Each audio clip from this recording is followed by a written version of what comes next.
इथे मी घेतले आहे A for Apple, B for beetroot आणि C फॉर कॅरेट। तसेच मी इथे थोडेसे आवळा देखील घेतले आहे। आता हे सर्व आपल्याला स्वच्छ धुवून घ्यायचं आहे।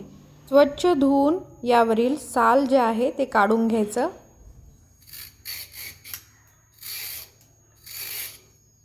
साल काढून घेतलंय। आता हे बारीक चॉप करून घ्यायचे।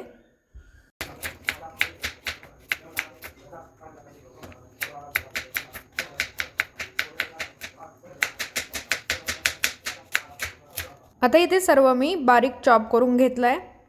त्यानंतर आपल्याला मिक्सर जार मध्ये हे ट्रान्सफर करायचं आहे आणि याची फाईन अशी पेस्ट करून घ्यायची आहे।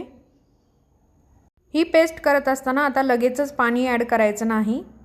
सगळ्यात आधी आपल्याला ड्राय ग्राइंड करून घ्यायचं आहे आणि एकदा ग्राइंड झाल्यानंतर आपल्याला यामध्ये पाणी ॲड करायचं आहे। आता पाणी ॲड करून आपल्याला छान बारीक अशी याची पेस्ट करून घ्यायची आहे। हे पहा अशा पद्धतीने। आता ही पेस्ट आपल्याला गाळून घ्यायची आहे। म्हणजेच या पेस्ट मधून अर्क आणि चोथा जो आहे तो वेगळा करून घ्यायचा आहे। मी इथे कपड्याद्वारे हे गाळून घेणार आहे, जेणेकरून पूर्ण अर्क मला व्यवस्थित असा पिळून काढता येईल। हे पहा अशा पद्धतीने।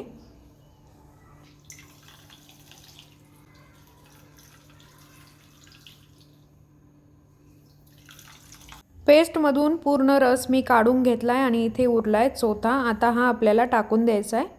हे पहा पूर्ण एकदम व्यवस्थित असा मी सगळा रस काढून घेतलाय। कपड्याद्वारे पिळून घेतल्यामुळे एवढा रस निघाला आहे। नंतर यामध्ये 2 टेबलस्पून एवढं मध ॲड केलंय।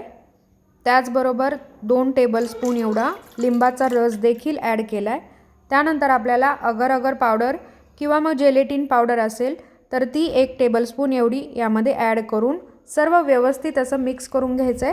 त्यानंतर गॅसवर आपल्याला हे शिजवून घ्यायचंय आणि थोडं चिकट झाल्यानंतर लगेचच आपण हे एका कंटेनरमध्ये ट्रान्सफर करणार आहोत, म्हणजे जेली लवकरात लवकर सेट होईल आणि मग फ्रीजमध्ये 2 तासासाठी आपण हा कंटेनर ठेवणार आहोत। आणि इथे तुम्ही पाहू शकता जेली एकदम व्यवस्थित अशी सेट झाली आहे।